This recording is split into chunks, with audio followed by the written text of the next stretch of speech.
Thank you so much for your beautiful music. I heard you went on for 3.5 glorious hours yesterday, and just that energy and that spirit continues this morning. So thank you so much for your presence and your music today and last night. Thank you.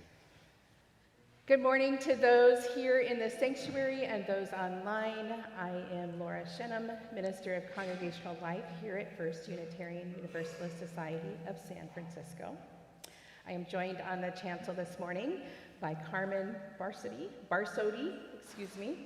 who is the Faithful Fools co-founder as well as a lovely worship associate. We are supported this morning by many people in the congregation who help make this place run and make it possible for us to gather. We have our people on cameras and audio-visual. We have our people that are handing out orders of service, our ushers, our greeters, our people that are taking care of our children, the people that make our space clean and welcoming, our people that bring out some gorgeous flowers. If you could smell the bouquet up here, it's just amazing, as well as many, many others. We are so grateful for all who come together every day, every week, every Sunday to make it possible for us to gather in this space, as well as many other times that we do during the week. So grateful. We're also grateful for our Director of Music, Mark Sumner, and our song leader, Akani Ota, this morning. Thank you so much. And again, once again, welcome to our guest musicians, and thank you for your music. If you are new in joining us today, then again, welcome. I hope you were able to grab an order of service on your way in. It will give you the information you need for the service this morning. In the back, there are frequently asked questions, so if you have questions, you can look there to see if there's things that you need answers to and see if that works. If not, you can find somebody with an official name tag, and they can answer your question or point you in the direction of somebody who can answer your question. We do have somebody on the live stream monitoring the chat. You can also find the order of service in the description of the service. If you have questions or concerns or anything that you want to pop in there, feel free to do so. And I think Alicia is monitoring the chat today, so she can answer your questions there. Reverend David O. Rankin who once served this church, shares the following for us to contemplate as we settle into our worship theme of conflict this morning. A religion that promises a life without tension, a life without conflict, a life without suffering, is a religion of passivity, a religion of mediocrity, a religion of insignificance. Everything worth doing in the world is a desperate gamble, a gamble of chance where nothing is certain. What is love? Is it not a wild and sublime speculation that can end in ecstasy or despair? What is courage? Is it not a hazardous risk of fortune that can end in victory or defeat? What is adventure? Is it not a blind leap in the dark that can end in joy or disaster? And what is faith? Is it not a prayerful flip of the coin that can end in heaven or hell? If I refuse to play the game, if I refuse to risk myself, if I refuse to throw the dice, I am never really alive. I am then only flesh, baking in the sun on a middling plateau, with no view of the valley and no road to the peak. So in the spirit of love and courage and faith, I invite you to bring the fullness of who you are and what you believe to this space. Let us give us the courage to face what we need to face this week and in our lives ahead, and lift up the importance of this community and all the blessings it brings us. Welcome to worship.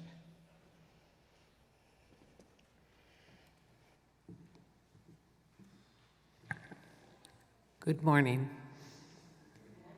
I invite you to say with me the words of our chalice lighting, and they are found in the order of service. And if you're joining us online and have a candle or a chalice there, please light it along with us here.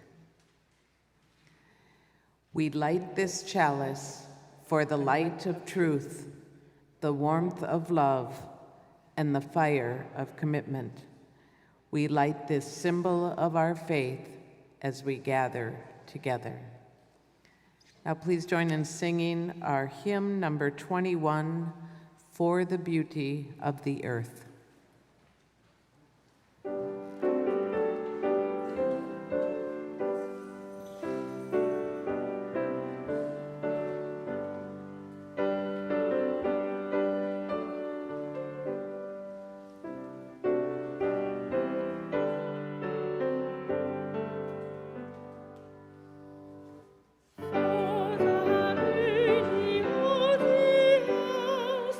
For the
you sit down, I invite you to greet one another. Those online, please share a word of welcome as well. Thank you, Atanya.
Let us come back together.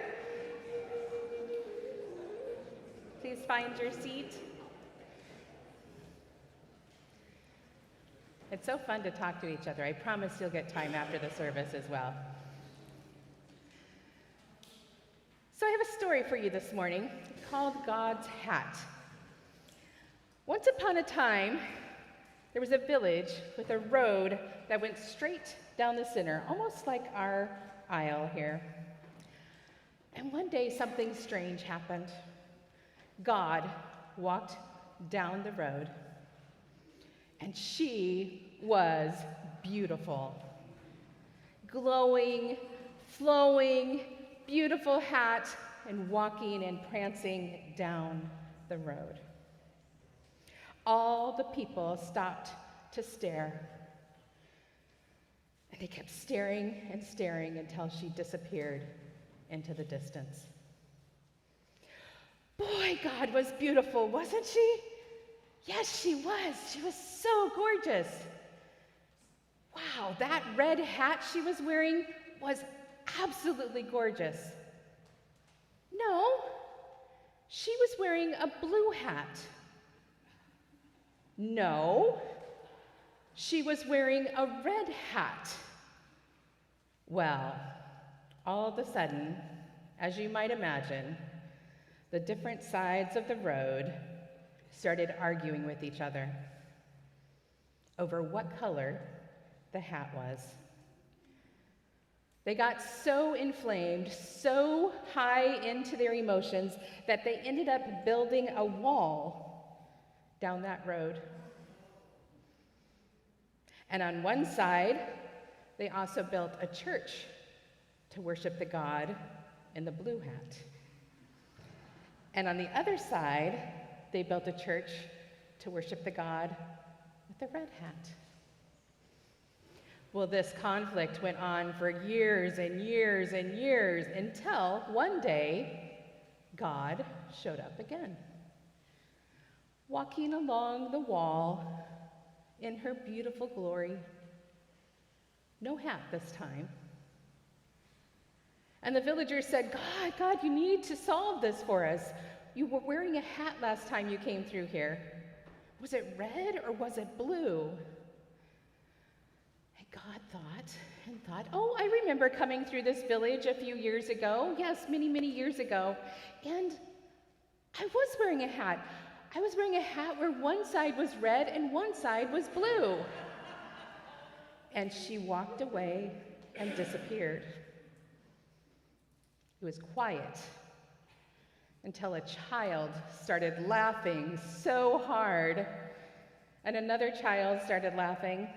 Then the whole sides of the village started laughing, and they laughed so hard they knocked down the wall. They learned and told the story for many years of how a wall separated them, and all they needed to stop and do was talk to each other to learn a little bit more and be a little more curious. And that is our story.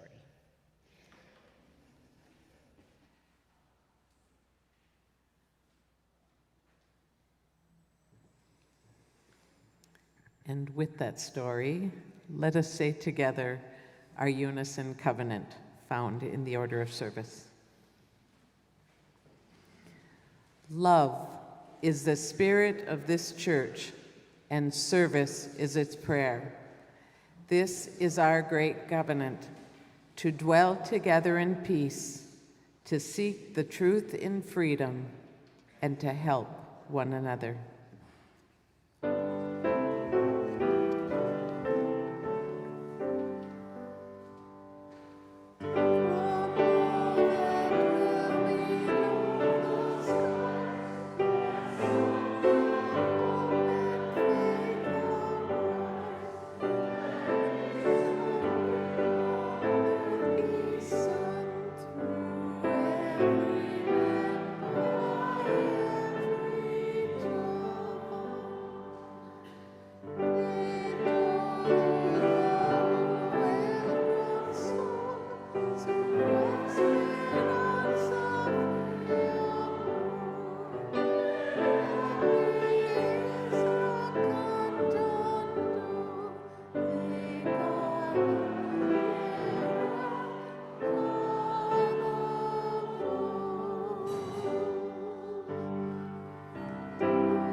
Conflict.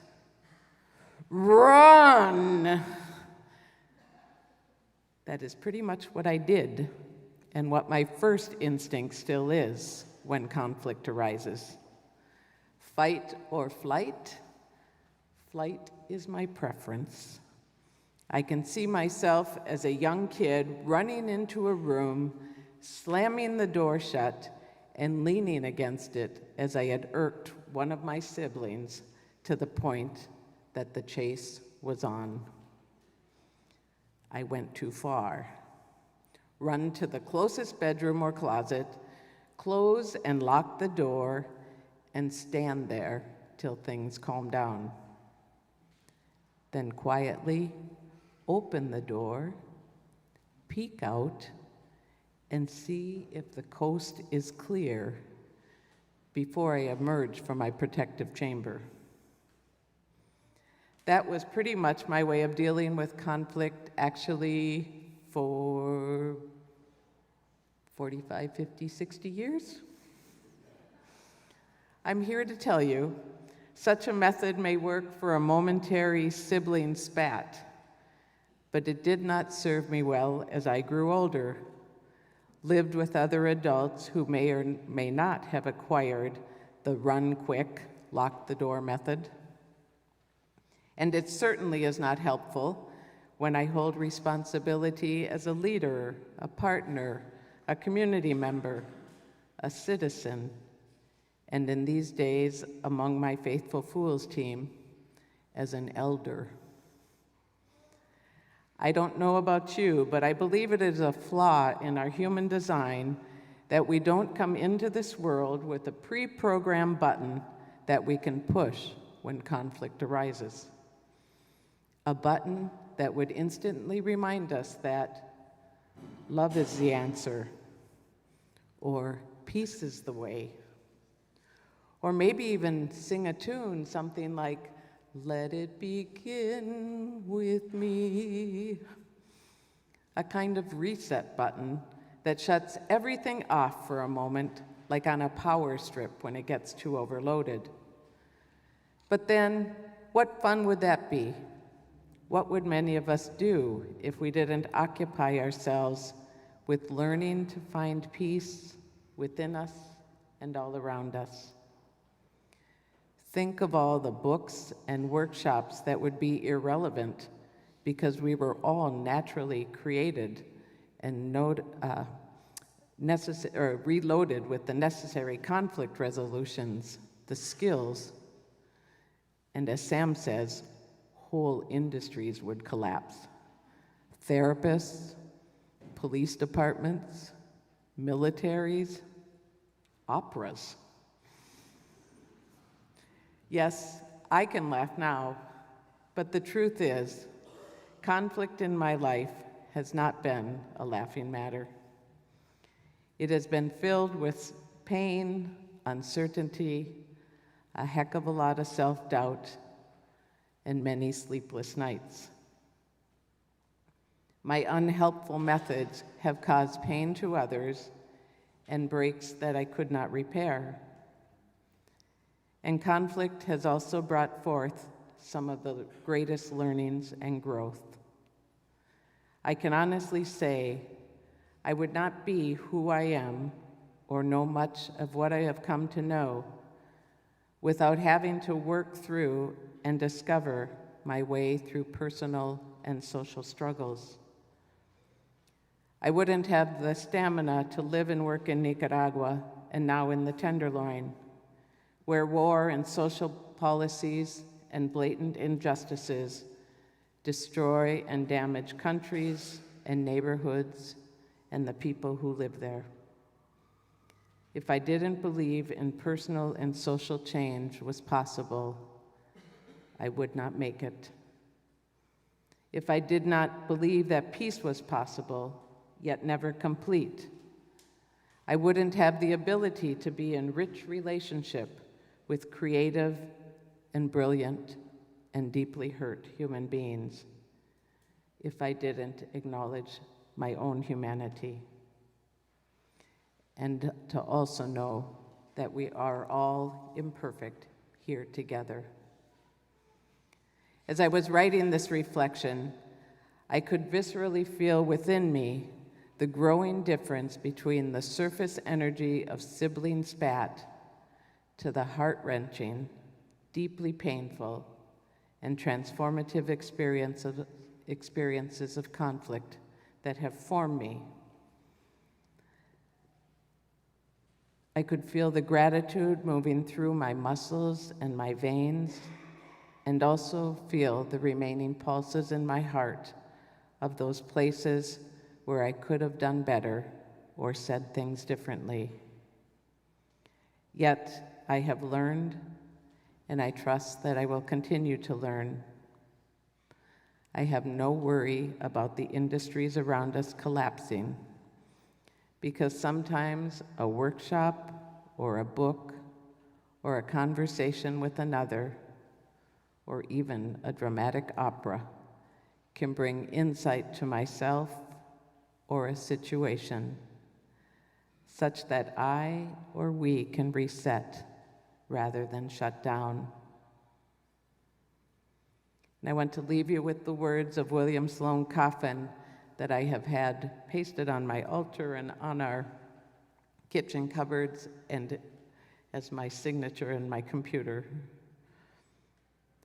You can't think straight with a heart full of fear, for fear seeks safety, not truth.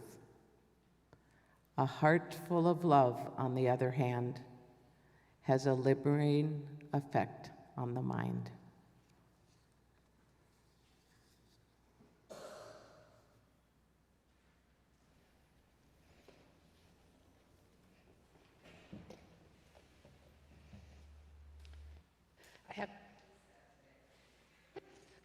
I have to really get up into the pulpit.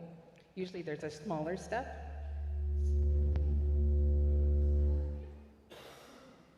Okay, let's try that again.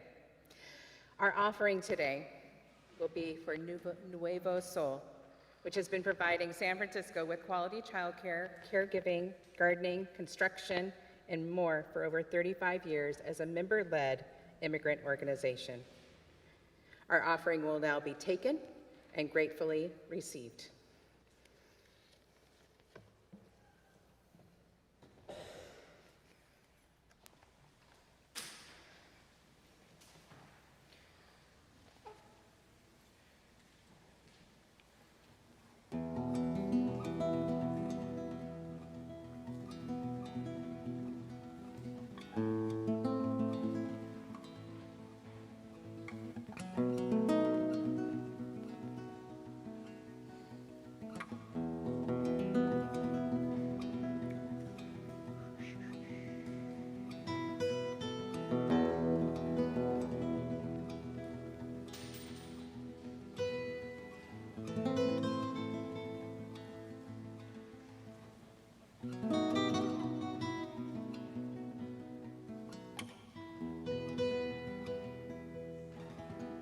If blood will flow when flesh and steel are one, drying in the color of the evening sun, tomorrow's rain will wash the stains away. Something in our minds will always stay. Perhaps this final act was meant to clinch a lifetime's argument that nothing comes from violence and nothing ever will.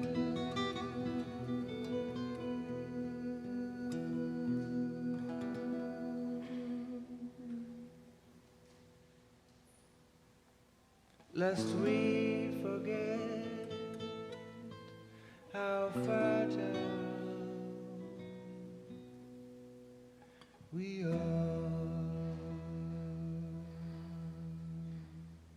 On and on, the teetering like tears from a star, like tears from a star. On and on, the rain will say how fragile we are.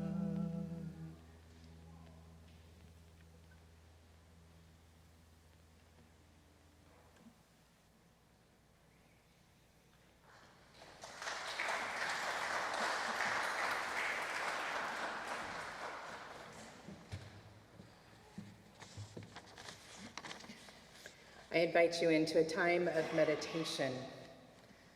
Settle into your seats. Plant your feet firmly on the ground. Let your body settle. If you so choose and it feels safe to do so, then close your eyes. Let us turn inward. Feel the rhythm of the breath in and out, in and out. Find the peace of just being with the flow of the breath. Letting go of yesterday and tomorrow. Feel the restorative power of the peace of this moment.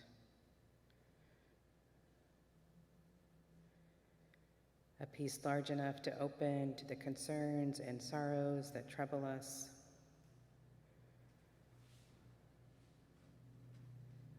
A stillness quiet enough to respond to the joys and celebrations that enliven us.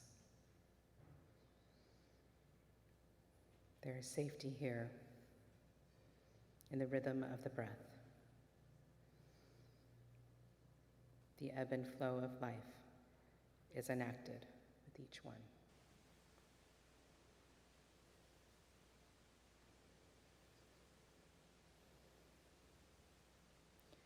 Let us move our breath into a time of silent witness and reflection, a time set aside each week to provide a space to acknowledge those we hold in our hearts, perhaps those we have lost or who are far away, who we are thinking of today. We do this knowing that grief, yearning, loss is often silent and unseen. It can be so present in our lives, and here together we can hold it and witness to that part of life and love. I invite you to stand or place a hand on your heart as a witness to a loved one you are holding dear at this time.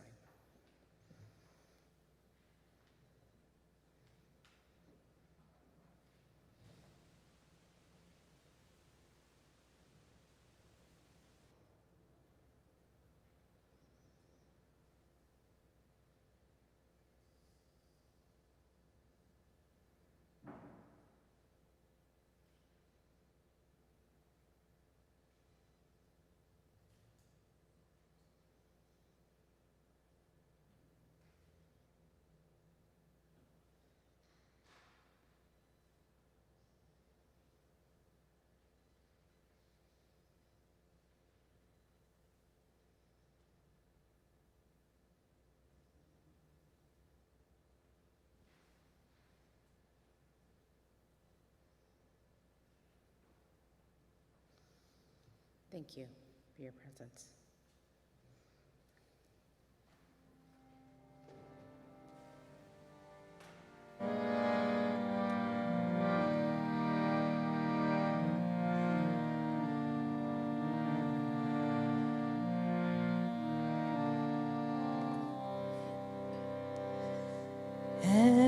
Everyone in the world should sleep without fear, at least for one night. Sleep without fear.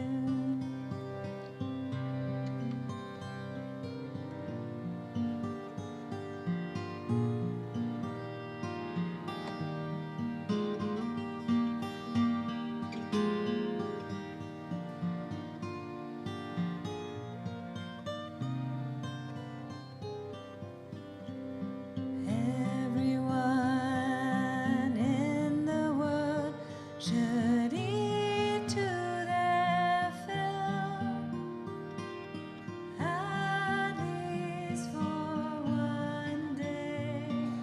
Eat to their fill.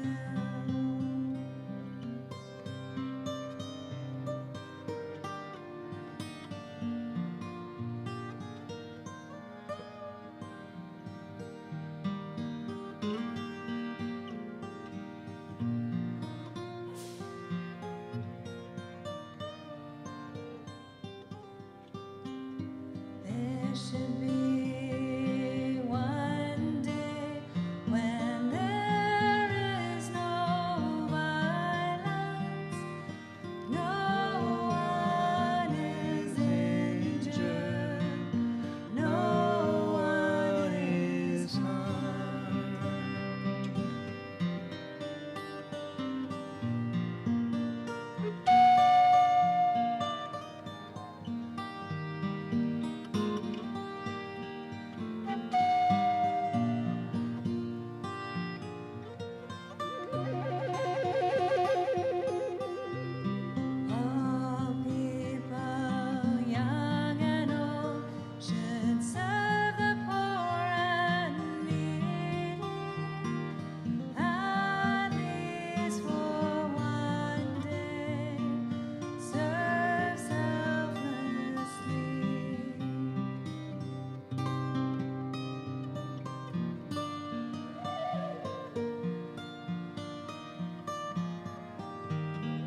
The fans up here are the children of our musicians, and they should be enthusiastically applauding them.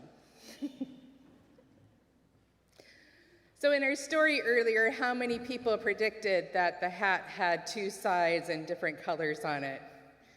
Yeah, when you're in the midst of conflict, it's hard to see that, but when you're on the outside, pretty easy to predict, oh, they're just not talking to each other, they're just not seeing the same thing, they're just not looking on the other side. According to Gil Rendell, a prolific author of congregational systems and conflict, as well as a former senior consultant at the Alban Institute, conflict is two or more ideas in the same place at the same time.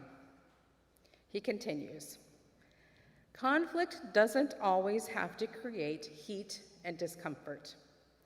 At this most basic level, conflict is part of the engine that drives us.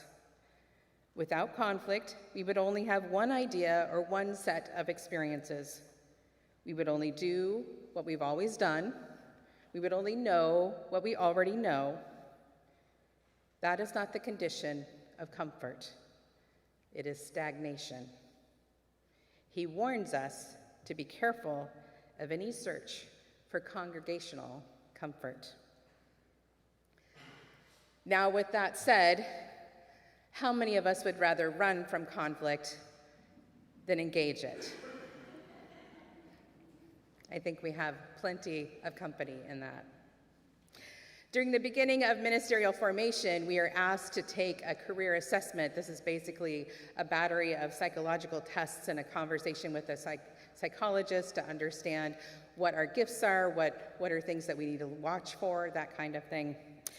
And during mine, it was made expressly clear that I was conflict avoidant. I wanted to run just like Carmen.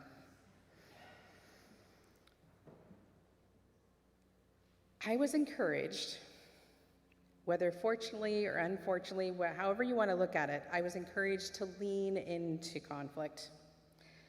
I could not have imagined that path and how it would lead me into different conversations over the past 15 years. Not only have I served congregations where I've had to put those skills and ways of being into existence, but I've served teams that assessed conflict in congregations, repaired conflict in congregations, worked with ministers and congregations that were in conflict with each other.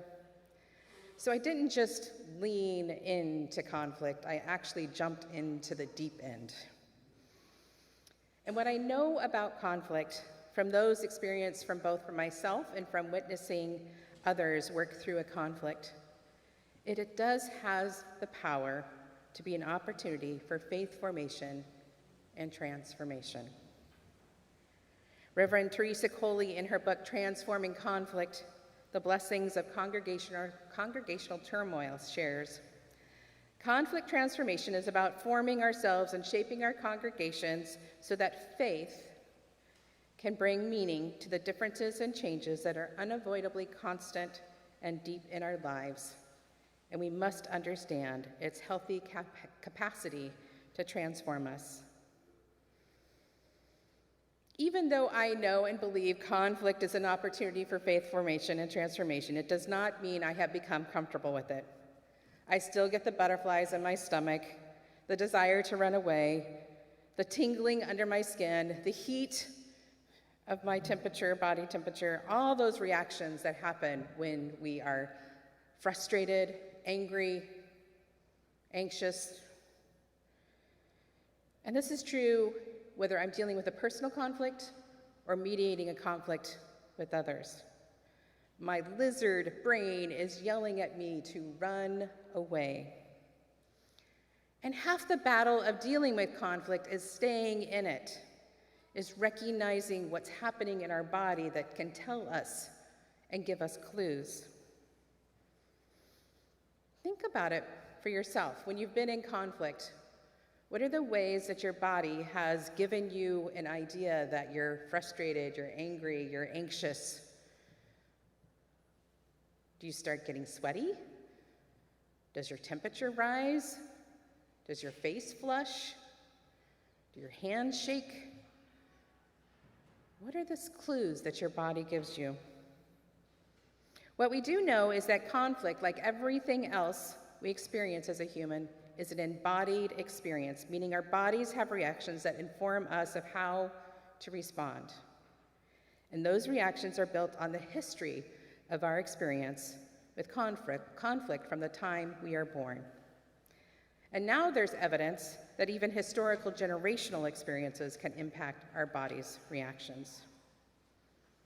Part of our work as individuals of a faith community is to recognize our own reactions when we are interacting with each other. Am I getting warm because the temperature of the room is rising? Or am I getting warm because I'm frustrated? Am I sweating because I'm nervous? Or do I need to cool down and find a window to open?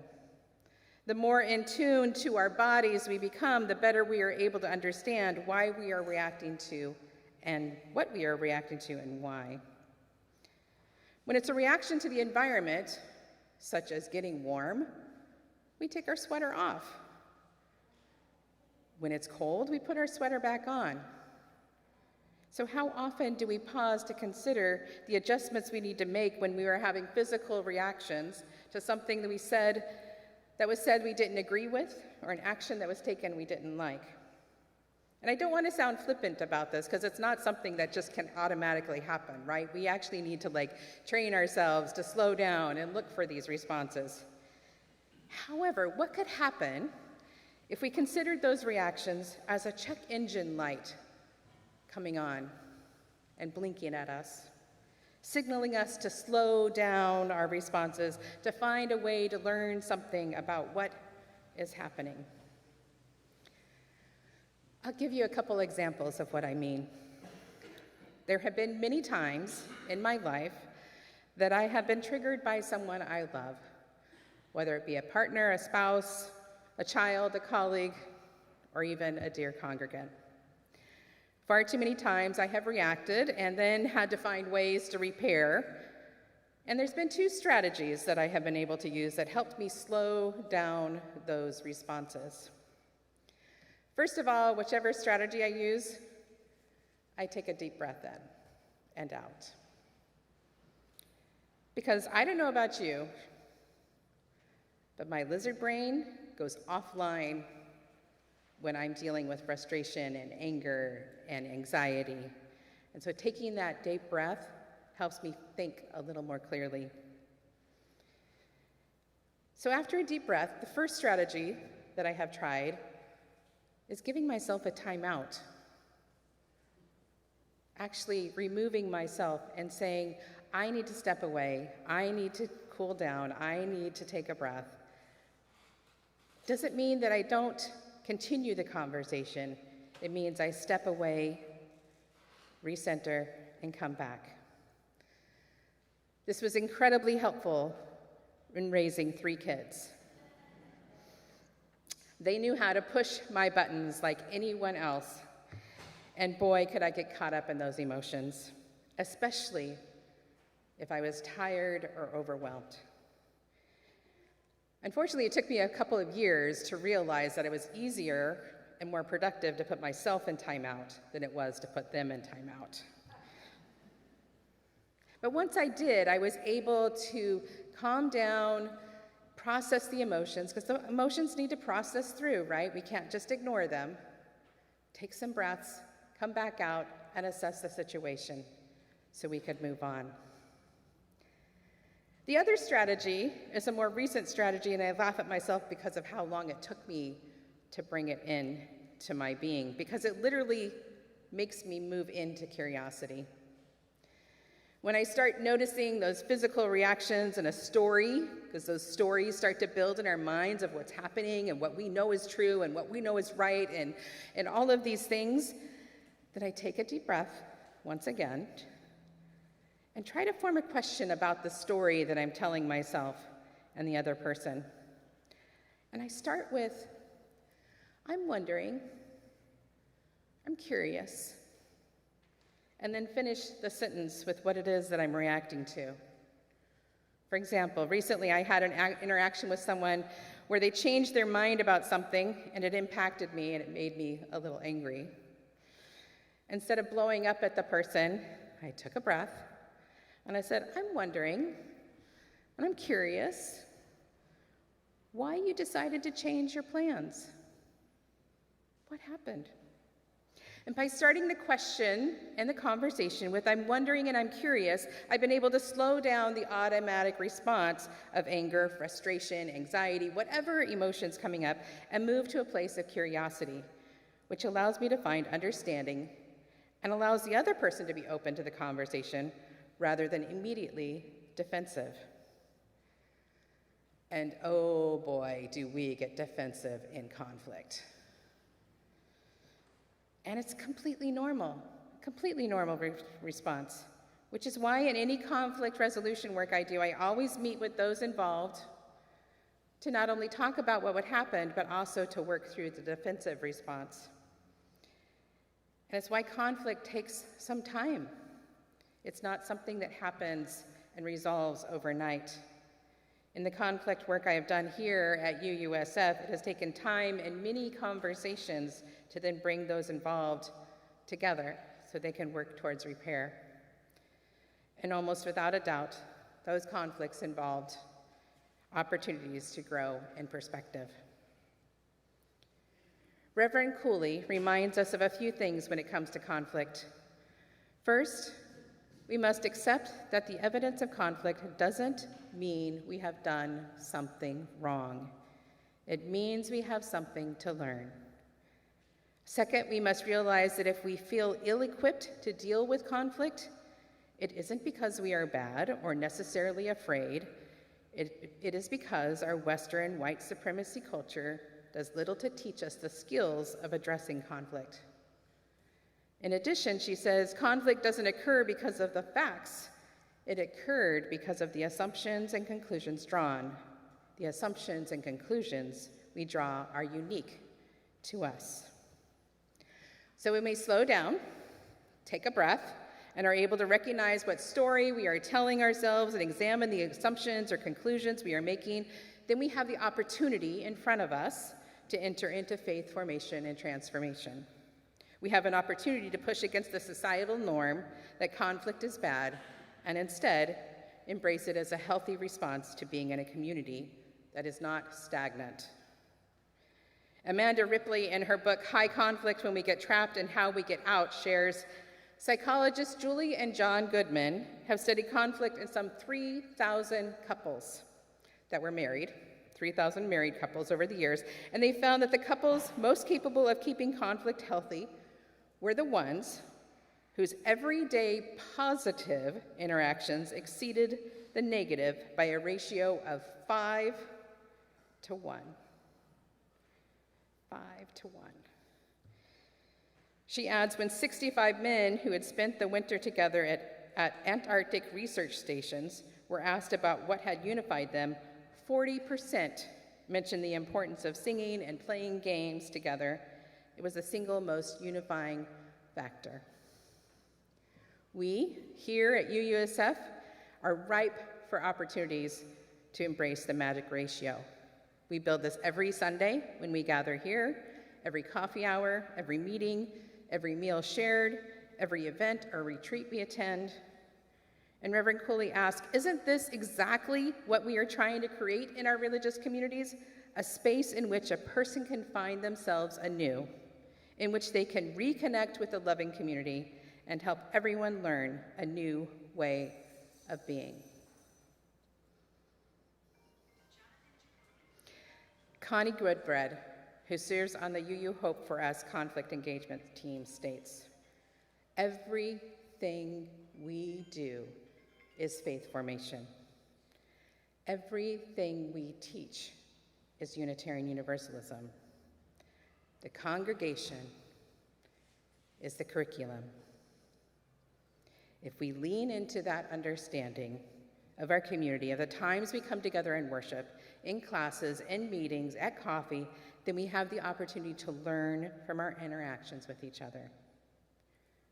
And I see our congregation as a big, huge experimental learning lab where we have the opportunity at all time to figure out the ways of being and test the ways of being that we want to be and take out into the world. And what better place to do that? What better place to practice conflict? We have a congregational covenant that guides us in our relationship with each other. We have ministers to help us reflect on the stories that we're creating in our minds. And we have a healthy congregations team that helps us process how to repair. I'm not telling you to stir up some conflict. Let's get that straight, okay? However, when it comes up, look around you. This is a place that you can learn and lean into it. Try something a little bit different. You have people supporting you in that. You have a community that loves you and wants to support you in that. Use not only that community, but your body to tell you what you need to learn, what you need to pay attention to. And lean into the curiosity to try to see if the hat is red or the hat is blue. Sibonafu Somi, in her book, The Spirit of Intimacy, Ancient African Teaching in the Ways of Relationships, suggests the following. We need to allow ourselves to let go, to release our problem from the grip of our mind. Only after doing so can we see things from a different perspective, from a perspective that gives strength. Otherwise, we keep shrinking, becoming smaller, while the problem gets bigger. Conflict, if not dealt with, can grow into something larger and overwhelming. It can cause health issues, relationship issues, community issues. No matter how much we may want to run, it still finds a way to weigh us down and keep us stuck. There's no curiosity or creativity in being stuck. And curiosity and creativity are ways of being we need in the world right now. In addition, engaging in conflict requires us to be humble and vulnerable.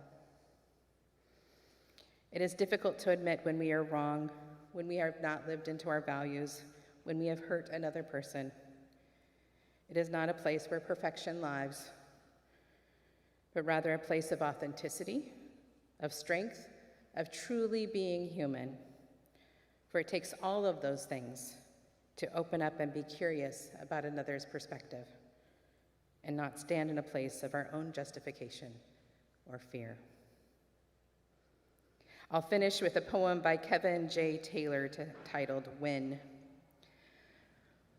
When I am done being right and you are done being wronged, perhaps then we can speak of something small and bright that we both can agree upon. May we grow as a community in our skills, recognize our responses, and slow them down, and find ways to lean into conflict creatively and with curiosity. May it be so. May we make it so. Amen. Please rise and body our spirit for our closing hymn, number 134, Our World is One World.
Hi.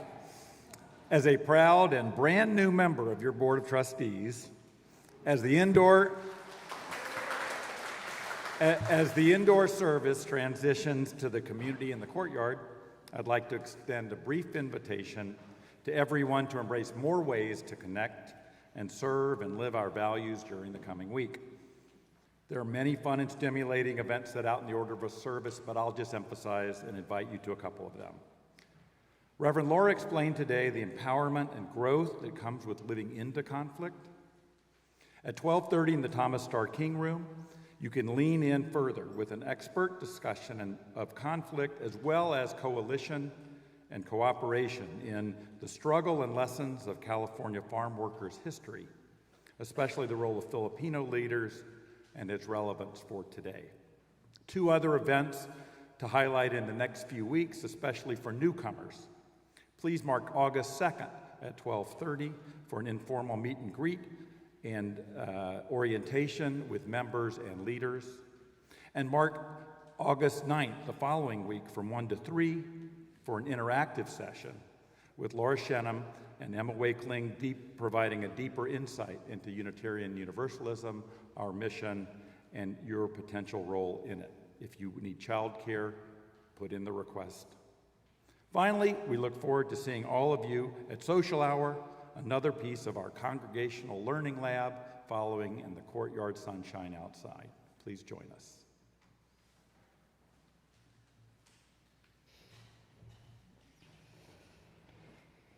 We now extinguish our chalice, the symbol of our faith, and carry with us the inspiration and the love of this community that we get by coming together every week. Please rise in body or spirit to join hands.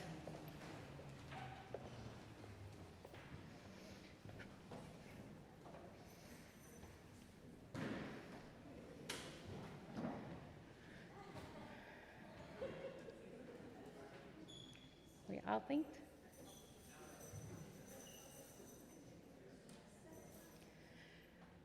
Let us go forth from this space in the spirit of curiosity and creativity, reminding ourselves to listen to our responses, to lean into conflict when we can, and to always, always embrace the spirit of love. Amen.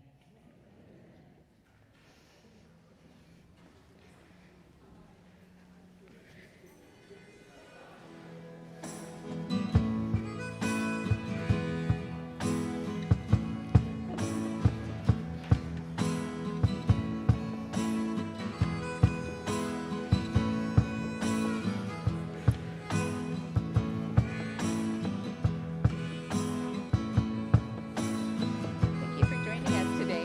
Hi.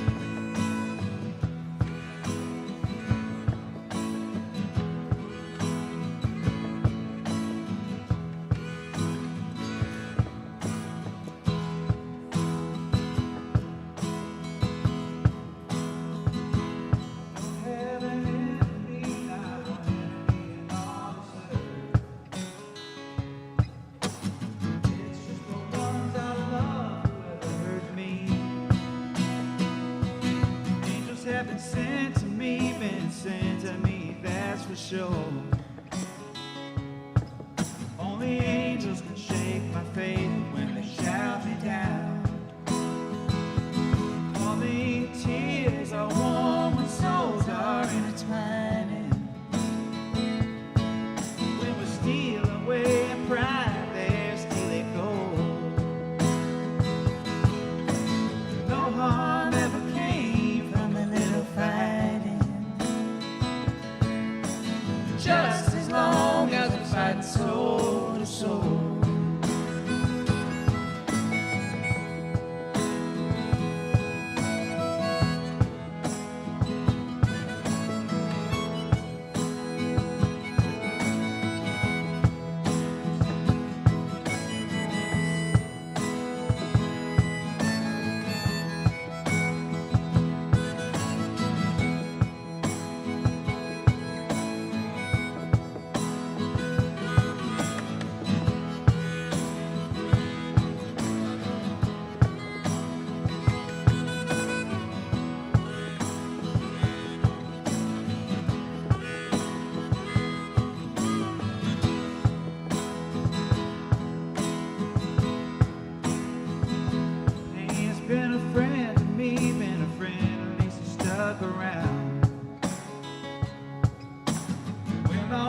so down it won't desert me.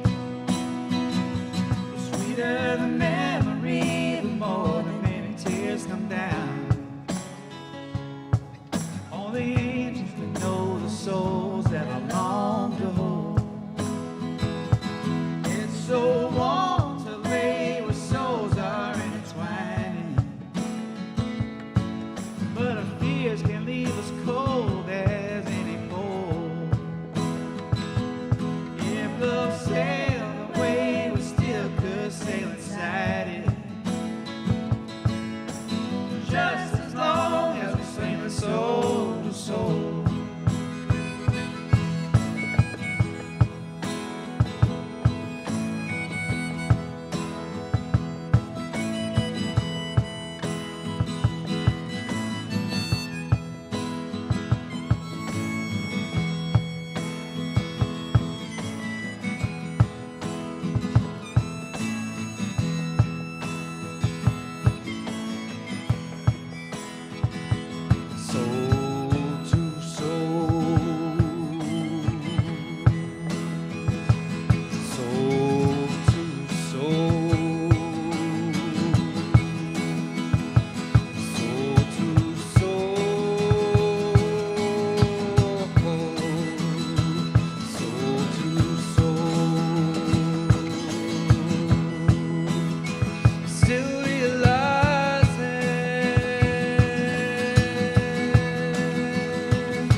Jay Brown, Aditi Sethi. My name is Joel. Thank you for welcoming us. Blessings.